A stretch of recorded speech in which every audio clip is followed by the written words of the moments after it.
Efésios capítulo 4, verso 17. Nós temos como título o procedimento dos filhos da luz. Capítulo 4 de Efésios, versos 17. Vamos fazer a leitura? Assim, eu lhes digo, e no Senhor insisto, que não vivam mais como gentios, que vivem na inutilidade dos seus pensamentos. Eles estão obscurecidos no entendimento e separados da vida de Deus por causa da ignorância em que estão devido ao endurecimento do seu coração. Tendo perdido toda a sensibilidade, eles se entregaram à depravação, cometendo com avidez toda espécie de impureza.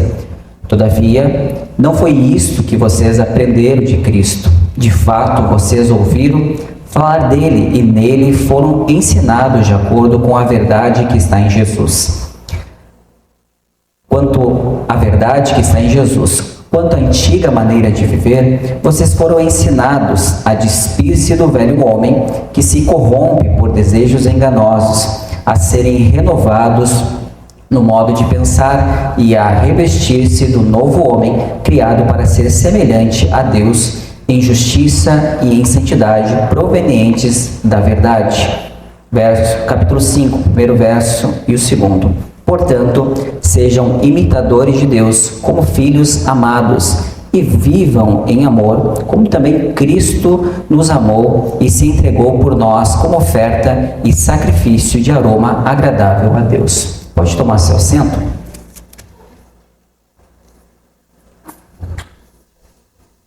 Bem, meus irmãos, nesses sermões que nós estamos fazendo antes da nova série que nós iniciaremos a seguir, nós estamos pregando pregações mais temáticas, E minha ideia não é falar versículo a versículo, mas eu vou seguir essa sequência dos versículos aqui do capítulo 4, verso 17, e o início do capítulo 5, para nós meditarmos então, e a pregação tem como título então, Vivendo como Filhos da Luz. E aqui a gente é exortado por Paulo a pensarmos e a meditarmos a respeito disso. A carta de Efésios nos ensina aqui, Paulo está querendo nos ensinar justamente a respeito dessa vocação, da vocação que nós somos chamados, que é digna do Evangelho, essa vida cristã que é digna do Evangelho.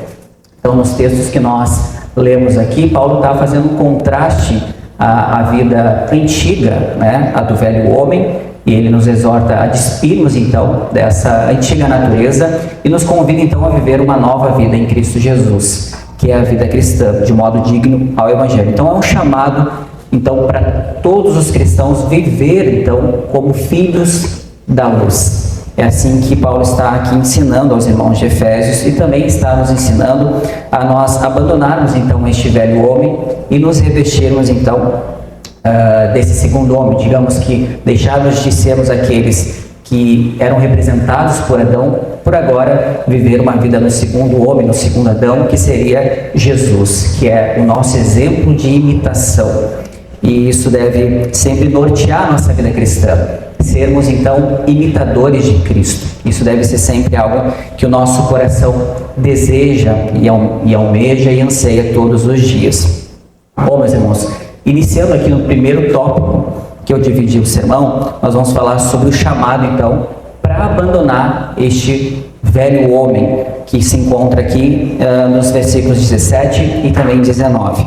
Paulo então ele começa, como eu falei, uma advertência, uma exortação. Ele fala: não andeis como andam os gentios, como andam aqueles que não conhecem a Deus, aqueles que estão então em trevas e não conhecem a Deus. E ele adverte: não andeis dessa maneira. Ele descreve exatamente aqui nesses versículos a condição daqueles que não conhecem a Deus. Há uma diferença entre quem conhece e não conhecem a Deus. E Paulo ele vai fazer esse contraste entre essas duas naturezas e aqueles que não andam conforme a vontade de Deus. E ele escreve aqui então nos versículos, ele fala primeiramente sobre a vaidade dos pensamentos, ou a inutilidade dos pensamentos, que é a característica daqueles que estão vivendo sem Deus. Ele está aqui nos mostrando que aqueles que não servem a Deus, eles estão focados em coisas então que não tem valor eterno. Eles focam naquilo que é fútil, aquilo que é somente dessa terra. Paulo ele faz essa mesma descrição em Romanos, se vocês lembram, quando ele vai descrever sobre as duas espécies de pessoas que existem no mundo, que são aqueles que adoram a Deus e aqueles que adoram a criatura. E ele vai dizer justamente essas mesmas palavras. Se você quiser pegar Romanos capítulo 1, veja que ele usa essas mesmas palavras para descrever aqueles que então subvertem a verdade de Deus e passam a adorar a criatura e não o Criador.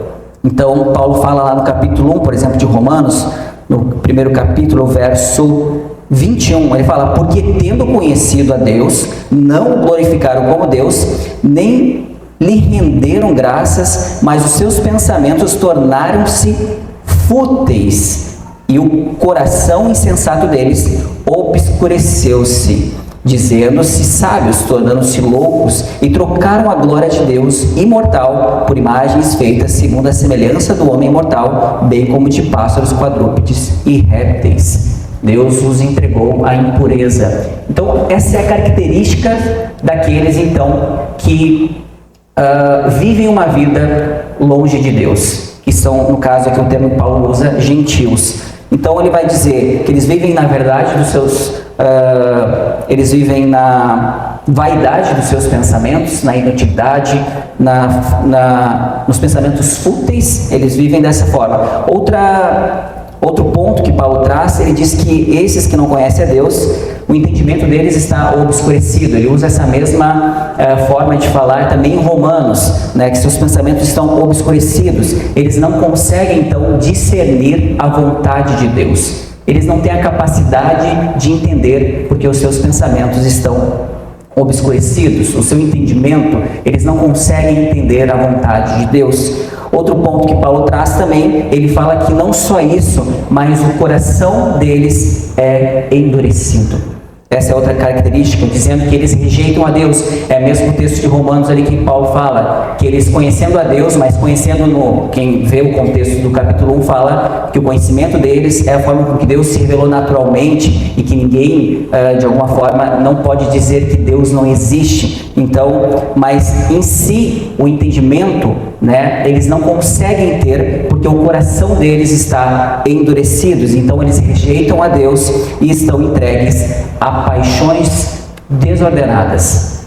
Eles não conseguem ter controle dessas paixões porque eles estão com o coração endurecidos e eles não conhecem a Deus. Agora, meus irmãos, Paulo vai traçando e vai nos mostrando como é essa vida daqueles que não conhecem a Deus, justamente para fazer este contraste de que a gente não deve viver dessa forma, porque essa é a característica daqueles que não servem a Deus. Então, se em algum momento a gente está vivendo como esses gentios que Paulo está trazendo, a gente deve perceber isso na nossa vida para que a gente possa, então, fazer a ação ao contrário, que é justamente despir-se deste velho homem para que nós possamos, então, vestirmos deste novo homem. Então, nós, como cristãos, nós somos chamados a viver de uma outra forma. Nós precisamos justamente fazer essa análise que eu falei, examinar as nossas próprias vidas e perguntar se ainda há áreas que são em comum com aqueles que não conhecem a Deus.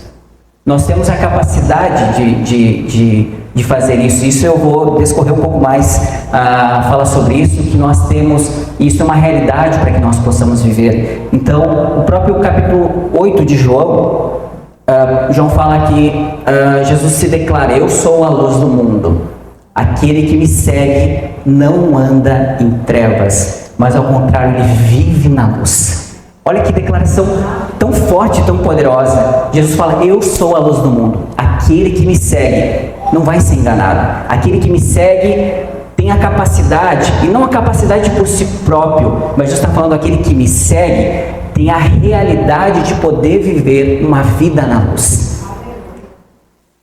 Jesus, quando morre na cruz, meus irmãos, isso eu vou falar também para o final do sermão, ele não só nos oportuniza, ele dá uma chance para o cristão viver um pouco melhor no mundo. Não, o sacrifício de Cristo é a realidade de poder viver uma vida na luz. E aquele que vive na luz, ele não é enganado. As coisas não estão obscurecidas. Jesus já não é um mistério para nós, Cristo já está revelado por meio da sua palavra e pela iluminação que Ele nos dá a conhecer a Ele. Então todos nós temos essa capacidade de podermos olhar para a nossa vida, nós conseguimos examinar e Ele nos capacita a poder observar áreas que em nossas vidas a gente precisa mudar. Nós precisamos que isso aconteça e nós temos essa oportunidade para que as áreas da nossa vida sejam corrigidas e Deus nos dá isso porque nós o conhecemos. Então nós precisamos fazer essa análise e pensar e refletir para que a gente possa pensar em que áreas que ainda há alguns lugares, vamos dizer assim, com sombra. Porque nós cristãos, se estamos na presença de Deus, nós já andamos na luz, mas o pecado e ainda a nossa condição como pecadores, existem alguns lugares que fazem sombra, e esses lugares que às vezes fazem sombra, eles ficam não tão nítidos para que a gente possa observar que ainda existem alguns pecados que fazem com que a nossa vida ainda esteja andando de uma forma um pouco desorganizada. Então essas áreas nós precisamos observar para que elas não nos prejudiquem a comunhão com Deus, não nos prejudiquem a sensibilidade da comunhão com Deus. Porque Paulo fala ali que esses gentios, eles andam sem sensibilidade. O pecado faz com que eles não tenham sensibilidade. É o que Paulo vai falar aqui. Vejam só, tendo perdido toda a sensibilidade, eles se entregam então à depravação, cometendo com avidez toda a espécie de impureza. Então, para que nós não venhamos perder essa sensibilidade da comunhão com Deus, nós precisamos fazer sim essas análises. E a gente tem que pensar, meus irmãos, justamente nessa análise, o que mais embaraça, o que mais perturba os nossos afetos que ainda não foram mortificados em nosso coração. O que mais nos perturba, o que mais nos embaraça, o que mais faz com que a gente não progrida em nossa fé. Nós precisamos fazer isso. E isso deveria ser, meus irmãos, a nossa maior busca. Todos os dias essa deveria ser a nossa maior busca. Vencer a nós mesmos. Será que a gente medita nisso? Que todos os dias nós deveríamos vencer a nós mesmos? Que todos os dias nós deveríamos ser mais fortes? Nós deveríamos fazer mais progresso no bem? Será que nós buscamos isso com zelo, com cuidado? Que essa mudança ocorra todos os dias para que nós venhamos viver uma comunhão sincera com Deus, uma comunhão plena com Ele. Segundo ponto, meus irmãos, ainda aqui, agora a partir do verso 20 até o 24, então Paulo traz esse contraste e fala sobre o revestimento do novo homem. Paulo vai seguir aqui então, mostrando que o conhecimento de Cristo, ele nos traz então uma transformação, e ele vai então nos exortar novamente. Paulo vai dizer: despojar-se do velho homem, ou seja, deixar para trás o pecado, deixar para trás a nossa corrupção, despojar-se disso. Ele também fala que nós devemos então renovar o nosso entendimento, buscar uma mente moldada então pela palavra de Deus. O que Paulo fala em Romanos capítulo 12? Rogo-vos, pois, irmãos, que apresenteis os vossos corpos como sacrifício vivo, santo, agradável a Deus, que é o vosso culto racional. E ele fala: não vos amoldeis a este mundo, não tome a forma deste mundo, mas transformai-vos pela renovação da vossa mente, para que vocês experimenteis qual é a boa e perfeita vontade de Deus. Paulo está insistindo, e vejam como ele fala isso da mesma forma aqui para os Efésios. Ele começa o versículo 17: assim eu lhes digo, e no Senhor insisto, que não vivam mais como gentios.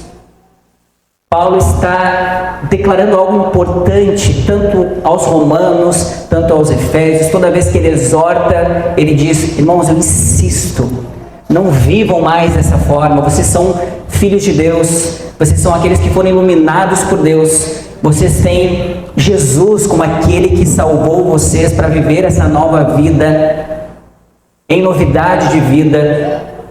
Então vocês devem então não andar como os gentios vivem. Eu insisto a vocês. Pode parecer que muitas vezes os imperativos que a Bíblia nos traz, ou até mesmo ouvindo as pregações, parece coisa, poxa, a gente tem que sempre fazer alguma coisa, e a vida cristã é assim.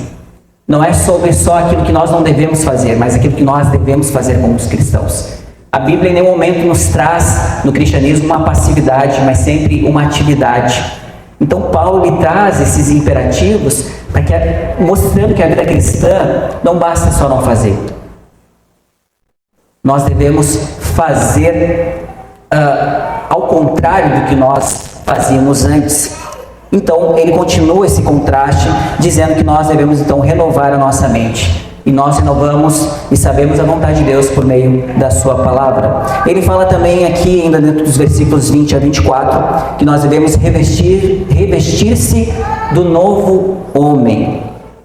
Ou seja, essa nova criatura, essa criatura que todas as coisas se fizeram novas em Cristo Jesus. Ele vai dizer: vocês devem então se revestir dessa nova criação. Segundo quem? Segundo os nossos pensamentos, segundo as nossas ideias, daquilo que nós achamos certo ou errado? Não, segundo Deus em sua justiça e santidade. Deus é o padrão, Jesus é o padrão do cristão.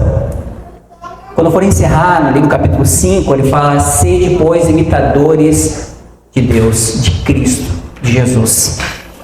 Então o padrão desse novo revestimento é a própria pessoa do Senhor Jesus, do próprio Deus, que é reto, que é justo, que é santo.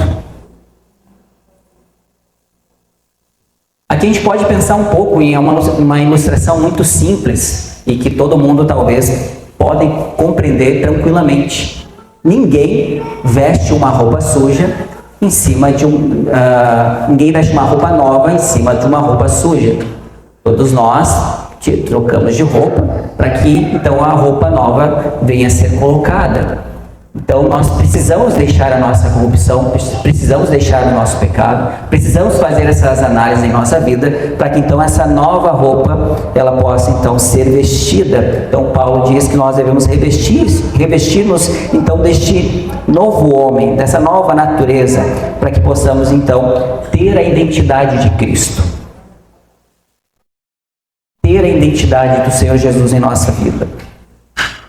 E outra coisa importante, meus irmãos, essa transformação que Paulo vai rogar aos irmãos lá em Romanos, e aqui também ele está insistindo que nós devemos despojar-se primeiro para também poder revestir, ela não é uma mudança exterior somente, ela não é algo que vem externamente para demonstrar que nós agora somos um pouco diferente do que nós éramos. E isso acontece. E muitas vezes acontece, nós vimos no mundo gospel, no modo geral. Nós vimos as pessoas entrando na igreja, até mesmo se batizando, mas vivendo a mesma vida que vivia antes. Ela só vestiu uma roupa limpa, só que em cima de uma roupa suja. Não teve uma mudança real, interior, de dentro do coração, da mente. Quando Paulo vai dizer: não vos amoldei com este mundo, não toma forma deste mundo, mas transformai-vos o vosso entendimento, é uma mudança de mente, uma metanoia, uma mudança total da nossa mente. Nós passamos então a experimentar a vontade de Deus, porque agora nós somos moldados não pelo mundo, não pela cultura, mas somos moldados pela vontade de Deus nas nossas vidas. Somos moldados porque Cristo agora é aquele que a nossa vida vai estar centrada. É aquele no qual nós queremos imitar, é no qual aquele que nós queremos viver em comunhão, queremos caminhar todos os dias, lado a lado. Então essa transformação, ela é uma transformação interna do coração, da mente. E quando nós falamos dessa transformação, a gente pode usar mais uma vez essa ilustração, que não basta só tirar a roupa suja e botar a nova. Nós devemos tomar banho também. Porque se nós botarmos, então, somente uma roupa nova, tirar a roupa suja e botar a roupa limpa, provavelmente se nós não tomarmos banho em algum momento do dia, principalmente neste calor de Porto Alegre, nós vamos exalar um cheiro ruim. Então deve haver uma limpeza total, nós devemos tomar banho e então botar uma roupa nova, para que este perfume então de Cristo exale das nossas vidas para o mundo. É uma mudança que realmente existe interiormente e ela obviamente aparece no exterior, mas algo concreto, algo que foi realmente transformado dentro do nosso ser, dentro do nosso coração, para que então venhamos assumir e refletir o caráter de Cristo. É isso que nós devemos pensar, é nisso que nós devemos então desejar. Então, nós chegamos ao nosso terceiro ponto, que Paulo vai trazer aqui a partir do verso 25 ao 32, ele fala então das características dessa nova vida. Existem características que marcam então a vida desse novo cristão. Esse cristão, ele que tem a mudança interior, que tem uma mente transformada, essas características são evidentes, essas virtudes, elas vão começar a aparecer como algo natural daquele ser que foi então transformado. E essas características, Paulo vai falar dessa nova vida, ele fala que, ele descreve aqui essa nova vida, ela se manifesta de alguma forma, ele fala no verso 25, olha, aquele que mentia, agora não mente mais. Ou seja, ele fala a verdade. Ele abandona a mentira. Ele abandona a mentira e passa a ser honesto. É muito bom a gente perceber o que Paulo está fazendo aqui, porque os imperativos de Paulo nos traz como a vida cristã não é algo passivo. Que a vida cristã não é aquela coisa que a gente chega na igreja, Jesus perdoou meus pecados, coisa boa, né? Vou ficar aqui ouvindo a palavra de Deus, ser abençoado, esse conforto, essa coisa boa, e tá legal. Veja que a Bíblia não traz só proibições. A gente olha os 10 mandamentos, virei cristão, não posso fazer isso, não posso fazer aquilo, não posso fazer aquilo outro. E a gente acha que a vida cristã é só essa passividade, é só não pecar, não tem problema nenhum. É só não mentir, é só ficar na minha aqui, né? Irmão, Deus abençoe, vou para minha casa, só isso. Não, mas Paulo, ele traça imperativos aqui para dizer que a vida cristã, ela não é uma vida passiva, ela é uma vida ativa. Tanto é que todos os imperativos da Bíblia, todas as exortações da Bíblia, todo chamado da Bíblia em relação à vida cristã é sempre mostrando que essa vida ela é ativa. Os próprios termos, como quando Paulo usa de um campeonato, ou os termos militares, que nós devemos militar, que nós devemos batalhar, que nós devemos lutar, todos eles são imperativos à ação, ao agir, a viver a vida, a vitalidade de viver a vida. Não é essa vida que a gente vive em uma mornidão ou em simplesmente achando que a gente pode ser passivo sem problema nenhum. Então Paulo vai dizer, olha, antes vocês mentiam, agora não minta mais. Vivam uma vida de honestidade, com ação, seja honesto. Paulo vai falar também que aquele que roubava, agora vai falar assim, não basta só não roubar, você deve também trabalhar. E trabalhe para que você possa sustentar. Paulo não fala isso, mas obviamente para ter sustento, mas principalmente também para ajudar aquele que necessita. Não basta só trabalhar, tá? Não, agora você vai deixar de roubar, você vai trabalhar para se sustentar e ainda vai trabalhar para que você possa também ajudar aqueles que necessitam. Veja essa imperatividade. Paulo está dizendo, você vai ter que trabalhar agora para ajudar, você vai ter que fazer algo. Não é só não roubar. Esse é o imperativo que Paulo está trazendo a todo momento. Nós devemos então estar ajudando o próximo. Ele fala que nós devemos deixar as palavras torpes. Nós devemos deixar de falar coisas que não edificam. E agora nós devemos falar coisas que edificam. Nós devemos usar o nosso momento de fala, as nossas conversações, para coisas úteis. E pense bem, olha que maravilhoso contraste. Paulo vai falar aqui nos iniciais, por exemplo, que ele fala Olha só, no início do capítulo ele fala o seguinte: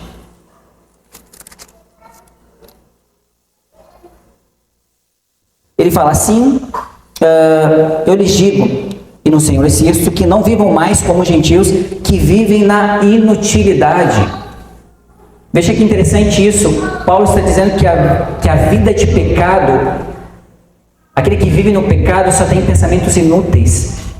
Ele vive de uma forma da inutilidade. Agora a vida cristã, ele está dizendo, fazendo esse contraste, que a vida cristã, tudo que o cristão faz, ele deve ter utilidade, ele deve servir de bênção, as suas palavras devem servir para edificação. Nenhuma conversa é jogada fora, nenhuma conversa tem um tom malicioso.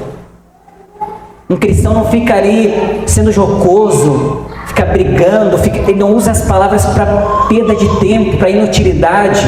Quando ele se reúne com um propósito de falar de coisas edificantes, coisas que fazem com que os seus irmãos possam ser abençoados pelas suas palavras. Ele não fica jogando conversa fora.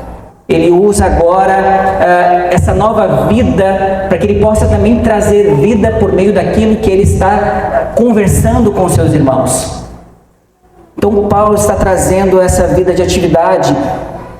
A nova vida do cristão é uma vida que evita então palavras corruptas, e agora ele fala para edificar os seus irmãos. Tem proveito, é útil, não é conversa fora. E ele no verso 32 ele fala que outra característica importante é o perdão. Ser bondoso, perdoar o seu próximo. E ele usa o padrão novamente de Deus, assim como Deus nos perdoou em Cristo.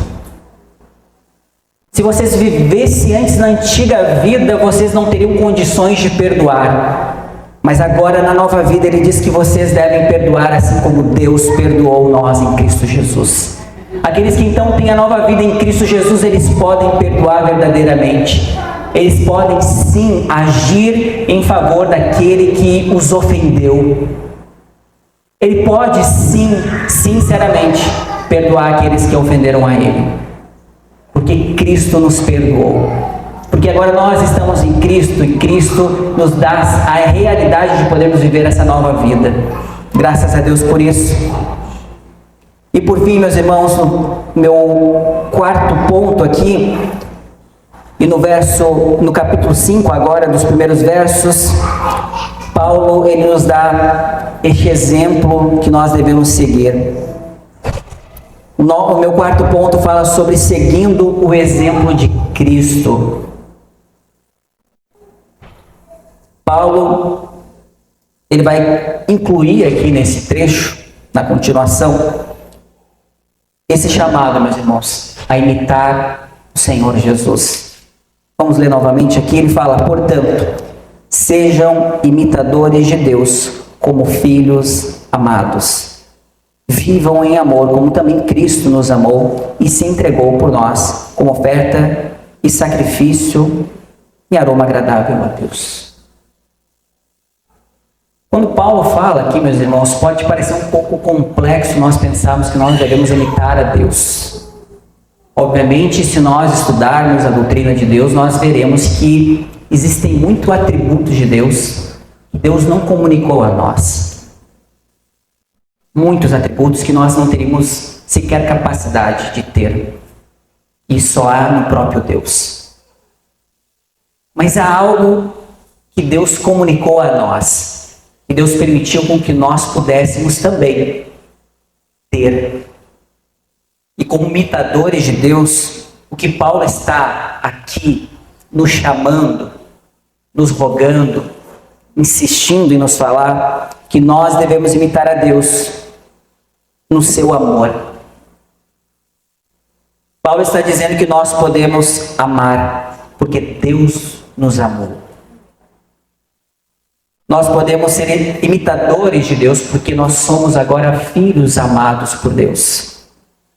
E Cristo, então, se sacrificou em amor para que nós pudéssemos, então, ter essa vida em amor também. Veja, por exemplo, que João fala e traz muito tem muito a ver aqui com o que nós estamos falando. No capítulo que nós estamos aqui meditando, por exemplo, Paulo está falando sobre o procedimento daqueles que são filhos da luz. E João vai falar no capítulo 1, por exemplo, no verso 5, e o título fala andar na luz. Por que ele fala andar na luz? E essa era a mensagem dos apóstolos, essa é a mensagem que dele ouvimos e transmitimos a vocês. Deus é luz, nele não há trevas alguma. Se afirmamos que não temos comunhão, se afirmamos que temos comunhão com ele, mas andamos nas trevas, mentimos e não praticamos a verdade. Se, porém, andarmos na luz como ele está na luz, temos comunhão uns com os outros, e o sangue de Jesus, seu Filho, nos purifica de todo o pecado. É possível que nós possamos imitar a Deus, porque Ele permite com que nós, nele, andamos em sua luz. E agora, por causa do sangue de Jesus, que nos purifica de todo o pecado, nós podemos, então, andar em comunhão com Ele e uns com os outros. Paulo, nesse mesmo capítulo de Efésios, ele está discorrendo e falando sobre a comunhão dos irmãos, e ele está falando justamente que a nova vida, é aquela que nós imitamos a Deus, andamos em comunhão com Ele e andamos em comunhão uns com os outros. Essas são as características daqueles que vivem na luz. Mais uma vez eu faço repetição aqui de João, ele fala: eu sou a luz do mundo, quem me segue não anda mais em trevas, este anda na luz, este anda como um filho de Deus. E vejam só, agora no capítulo 2 aqui de João, e a gente faz aqui um comparativo desse capítulo 5, ele fala o seguinte: meus filhinhos, escrevo essas coisas para que vocês não pequem. Se, porém, se alguém pecar, temos um intercessor ao Pai, Jesus Cristo justo. O convite não é viver uma vida de perfeição, mas é viver uma vida de confiança em Jesus, que é aquele que nos faz viver uma vida, então, conforme a vontade de Deus. Porque se ainda nós pecarmos, se como um acidente nós falharmos diante de Deus, Jesus Cristo, aquele no qual nós confiamos, nós podemos andar em sua luz. Vejam que coisa maravilhosa de pensarmos. Mesmo que ainda por acidente nós pecarmos, não vivendo dissolutamente como os pecadores, mas aquele que é sincero e quer viver na presença de Deus, e por um acidente, todavia, se vocês pecarem, vivam como filhos da luz, vivam na luz, vivam confiando em Jesus, mas porém, entretanto, se vocês pecarem por acidente, por um descuido, por uma falha, por causa do pecado de vocês, vocês têm um intercessor, a pessoa de Jesus. E agora vocês podem andar na sua luz. Pensem nisso, que coisa consoladora. Mesmo que ainda em todas as nossas lutas, mesmo que ainda em todas as nossas batalhas, nós fracassamos, nós podemos olhar para Jesus, que é aquele no qual morreu, verteu o seu sangue para nos purificar de todo o pecado. E olha como ele termina aqui o verso do capítulo 2, ele fala: Jesus Cristo justo, Ele é a propiciação pelos nossos pecados, e não somente pelos nossos, mas também pelos pecados de todo mundo. Ou seja, meus irmãos, Ele é o sacrifício que desvia a ira de Deus sobre as nossas vidas. Ele é aquele que morre para que nós possamos ter vida, e agora uma vida de justiça, porque Ele é o justo. Agora, aquilo que estava sobre nós, o pecado, a maldição, a culpa de viver em trevas, distante da luz e da comunhão com Deus, agora Cristo é a propiciação dos nossos pecados. Agora nós podemos andar na luz. E mais uma vez eu trago a declaração de João aqui: aquele que me segue não andará, ele não será enganado, ele vai viver na luz de Deus, ele vai poder ver a Jesus e poder ter alegria na vida de Jesus e desejo de segui-lo. Meus irmãos, que meditar na vida de Jesus seja a nossa maior solicitude, seja o nosso maior zelo, meditar na vida de Jesus. Pense um pouco sobre a vida de Jesus. Eu garanto a vocês que qualquer um de nós que abrirmos as Escrituras, meditarmos na vida de Jesus, vai ser a melhor coisa que nós vamos fazer em toda a nossa vida.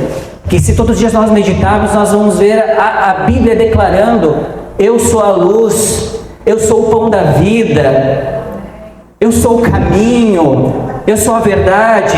Não tem como não meditar nessas verdades e ver o quanto isso vai impactar, quanto isso vai fazer com que a nossa vida possa ter mais sentido e valor.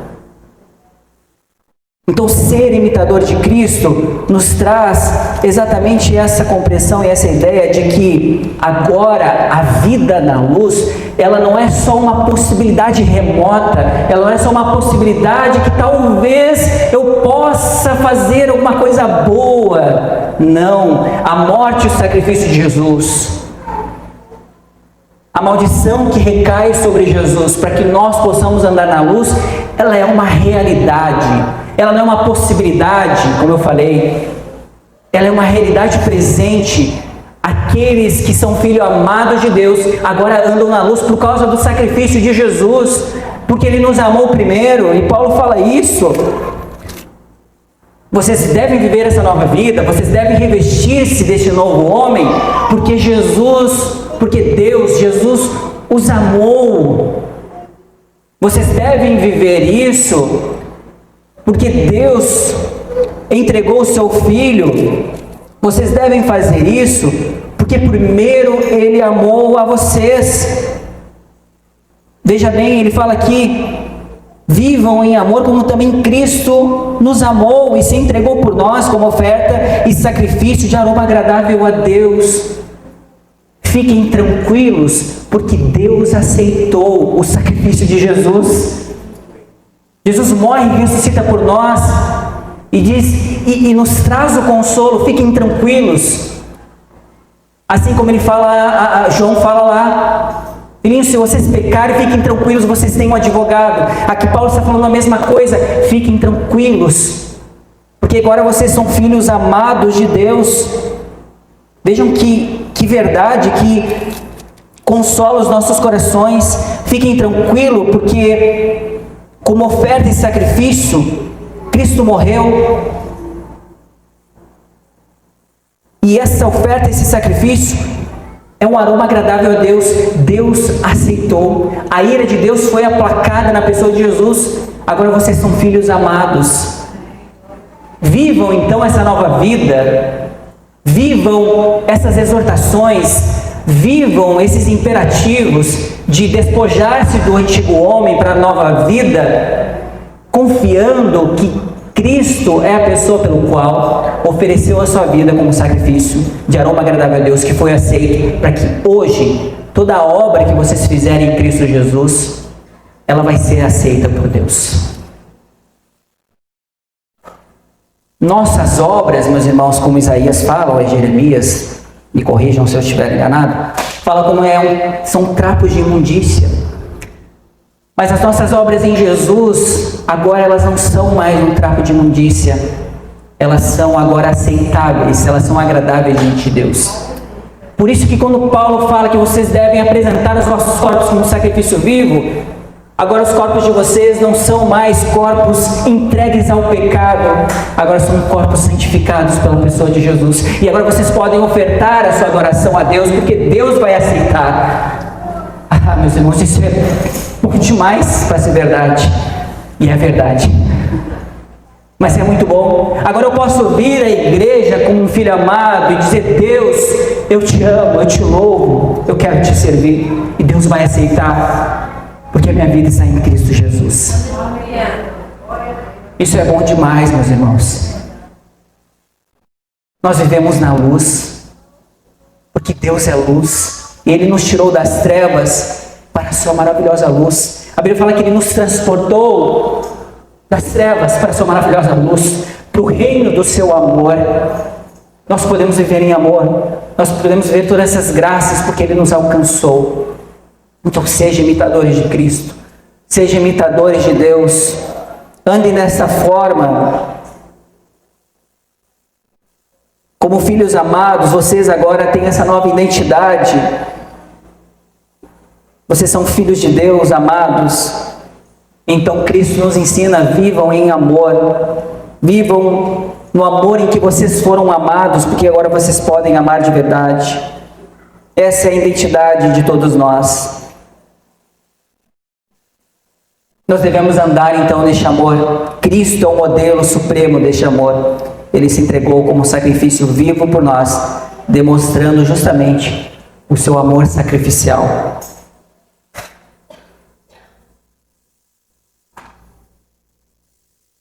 A partir disso, meus irmãos, conhecendo a Cristo e seu amor, o amor deve ser então esse princípio que nos guia em nossas ações, em nossas atitudes. Quando Paulo traz, como eu falei, aquelas exortações, esses imperativos, ele fala que nós fizemos isso por amor. Nós perdoamos porque Deus nos perdoou, demonstrou o seu amor por nós. Então as nossas ações agora, elas não são só palavras, não são só pensamentos vagos, elas são uma vida vivida em ações em que os nossos pensamentos, as nossas vidas passam a ser uma vida de atitude e de ação em relação a Deus e ao nosso próximo. Então nós devemos fazer sempre essas perguntas, meus irmãos. Sempre essas perguntas para ver que áreas em nossa vida, como eu comentei antes, elas estão talvez com sombras que nós não estamos percebendo, aquilo que nos faz então estar insensíveis a Deus, insensíveis a ações que fazem com que nós vivamos uma vida que glorifique a Deus. Nós precisamos refletir se as nossas atitudes, as nossas ações, elas demonstram este mesmo amor sacrificial que Deus fez por nós. Se nós nos sacrificamos também em relação à obra do Senhor, em prol dos nossos irmãos, se nós sacrificamos os nossos direitos em prol dos nossos irmãos, isso tudo é importante e fundamental. Cristo é este exemplo e, como eu falei, não é só uma possibilidade, não é algo subjetivo, é algo real, é algo concreto. Cristo morreu e nós podemos viver em sua luz. Muito bem, meus irmãos, concluindo, já fiz as aplicações aqui durante a ministração, mas Paulo então nos convida a meditar nesses capítulos para que nós possamos então não viver mais como o velho homem, mas como filhos da luz. Que maravilha! Nós podemos viver na sua luz, revestindo-se deste novo homem, seguindo principalmente, e exclusivamente o exemplo de Cristo. Que possamos então abandonar, meus irmãos, tudo que nos afasta de Deus. Até porque aquele que ama Jesus, aquele que medita na vida de Jesus, ele não vai ter desejo de viver um só segundo longe do seu Salvador. Não tem como. Não tem como. Ele vai olhar para o pecado com desprezo. E por mais que ele peque, ele vai olhar isso aqui. Não faz sentido nenhum por toda a graça que há na vida de Jesus. Tudo que há, que sai, que emana da vida de Jesus, nada, nenhum prazer pode ser maior do que andar ao lado de Jesus. Aleluia, louvado seja Deus. Então devemos abandonar tudo que nos afasta de Deus, que sejamos então renovados, transformados, assim como Paulo nos exorta, que nós devemos viver com essa mente renovada, transformada, essa mudança de mente no nosso entendimento, para que então nós revistamos a nossa vida, a essa nova natureza, como a Bíblia fala, ter uma mente cativa a Cristo, subordinada a Cristo, dependente do Salvador. Que assim seja sempre em nossas atitudes e que possamos, meus irmãos, então vivermos como esses filhos amados. Isso é consolador. Deus nos ama em Cristo Jesus e aceita a nossa adoração. Que possamos andar em amor, refletindo justamente o caráter do nosso Senhor, do nosso Salvador Jesus Cristo. Meus irmãos, eu encerro aqui chamando a vocês a uma reflexão nessa próxima semana. Peça a Deus nessa semana que o Senhor mostre a ti áreas ainda da sua vida que o velho homem ele ainda está agindo em certas atitudes, em certos pensamentos. Seja concreto, que Deus mostre para mim, Jesus mostra áreas que talvez eu mesmo não consigo perceber, ou que eu percebo e seja honesto com Deus. Diga, mostra para mim essas áreas que o velho homem ainda está ali e que eu preciso abandonar. Trave essa luta consigo mesmo, para que vocês possam então viver essa vida com Jesus, essa nova vida, e experimentar a vontade boa e agradável de Deus. E obviamente comprometa-se, com o próprio Senhor, de viver então uma vida segundo este novo homem, revestindo-se desse novo homem, e agora como uma oferta ao próprio Deus, como uma oferta de adoração, de louvor, de adoração ao próprio Deus. Bom, meus irmãos, que Deus nos ajude a viver como filhos da luz, e com certeza Ele nos ajudará. Amém? Vamos colocar de pé, vamos fazer essa oração, que vivamos então para a sua glória, para o seu louvor, que assim seja, em nome de Jesus. Pai eterno e Deus santo, a Ti rendemos graças, louvor, honra, gratidão a Ti, por Tua santa palavra, Deus. Obrigado, Pai, porque o Senhor tem falado aos nossos corações e revelado a nós, Pai, a Tua vontade. Ajuda-nos a viver como filhos da luz. Ajuda-nos, Senhor, a compreender, Senhor, qual área de nossa vida nós estamos vivendo ainda como um velho homem, e ajuda-nos pelo Teu Espírito a viver essa nova vida, Pai, e andar em novidade de vida, Senhor. Ajuda-nos a poder compreender quão maravilhoso e quão consolador é, Senhor, saber que Cristo nos deu, Senhor, concretamente, Pai, essa nova vida, para que possamos então andar como filhos amados e diante da Tua luz. Que nenhum de nós, Pai, possamos andar obscurecidos, que nenhum de nós possamos andar, Senhor, à sombra sem Tua presença, mas sim, Pai, na Tua luz, iluminados, Pai, vivendo uma vida para a Tua glória. Assim oramos, crendo, Senhor, na Tua boa obra em nossas vidas, em nome do Teu Filho Jesus, que vive e que reina contigo, um só Deus, com o Espírito Santo. Amém e amém.